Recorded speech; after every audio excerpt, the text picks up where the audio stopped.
Hey guys, this is Devlog 0, an introduction of my game called The Clipper Kids. It's a game about 3 kids on a plane, on a flying boat actually called Clipper, which existed in the last century, traveling from San Francisco to Honolulu, a 19 hours flight, and to pass some time the kids explore the boat and they figure out there is something going on. There is a traitor, someone who wants to bring the boat or the plane down. So kids do what kids do, they save the world, they save the plane, and that's what this game is about.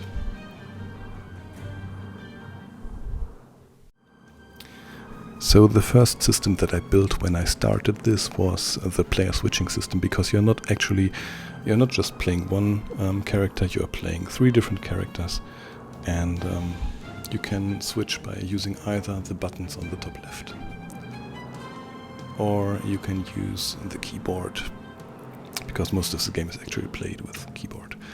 You can steer the characters around, and you can see, Kenny, for example, is currently in the lounge, which is at the bottom left, and you see it's all white because this is public. He can be there, no problem at all. He can also go downstairs, for example, but right now I have not added any content here, so that's all work in progress. I also plan to have plenty of characters on the plane with their own schedule, moving back and forth. So we have lots of activity going on here. You can see Martha is currently in a corridor which is red because this is restricted area, and we will get to that in a second. The next system I built was interaction, because you need to be able to open doors, search areas, hide, deactivate a bomb potentially. So you just approach what you want to interact with and then press the interaction button, which is E, and then here, for example, the door opens and now Kenny is also able to enter this area.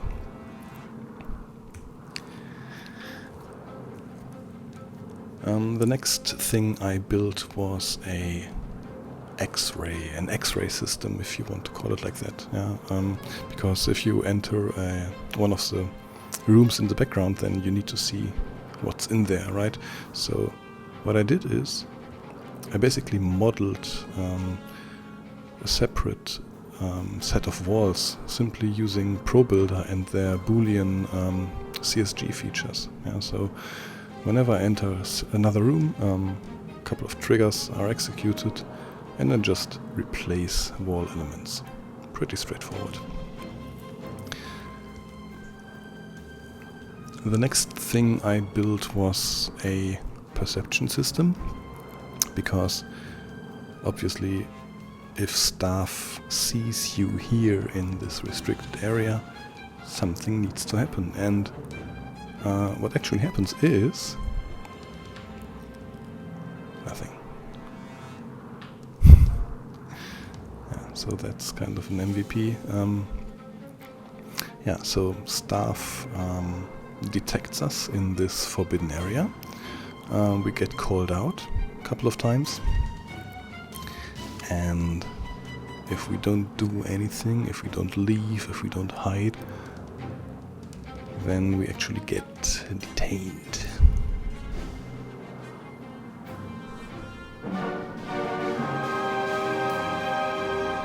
And that means the first character is now no longer playable, and I have to somehow continue with the remaining characters.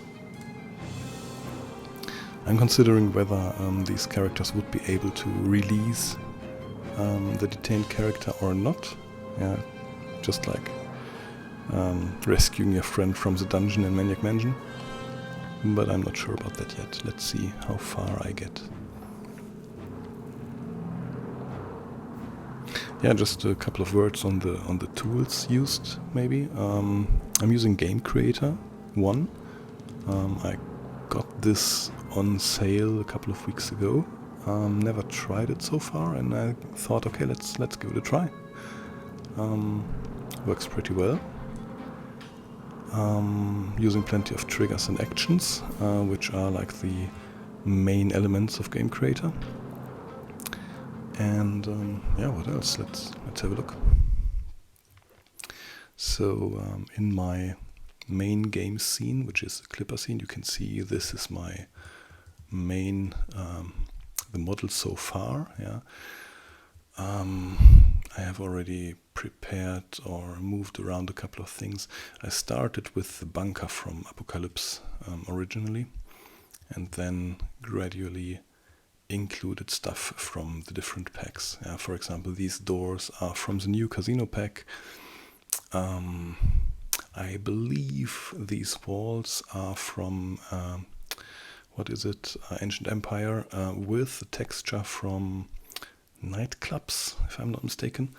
And honestly, that's what I love about Synty, right? You can mix and match everything. It's so great. The bar is from the Shops pack. The ceiling fans are from Horror Mansion. The Christmas tree is from Office. So lots of opportunity to mix things together. Probably the worst kit bash ever, but I'm loving it so far.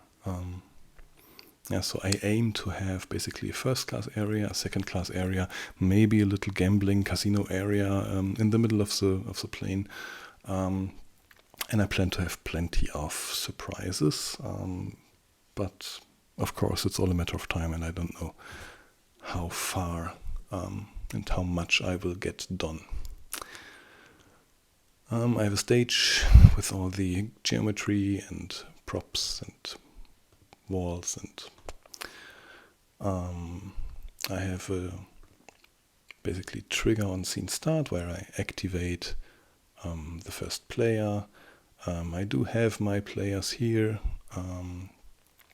All the characters have a room holder, which basically gets filled whenever a corresponding trigger is hit, so that I always know which room which player is in. I do have NPCs. I'm using Game Creator's behavior module in order to move these characters around, and I hope to extend this quite significantly. I have a couple of reusable actions. I do have these trigger zones, interactables that you've just seen. I do have these rooms, basically just box colliders, which are triggers, and then, for example here, I built a room script which is attached to the rooms, which basically toggles and exchanges the wall elements. So let's have a look at this one. You can see this one is currently deactivated, and if I switch this around, then you can see it looks like that, and that's exactly what the trigger does. It just replaces one wall with another. Is there anything else? No, just a simple UI. There is still lots of stuff missing. For example, I want to have an ETA, time of arrival, until when you need to solve the puzzle. Otherwise, the bomb will go off. And I've plenty of other crazy ideas, but let's see. Just a word on the CSG stuff. I just wanted to show you how I did that. I've prepared a very simple scene.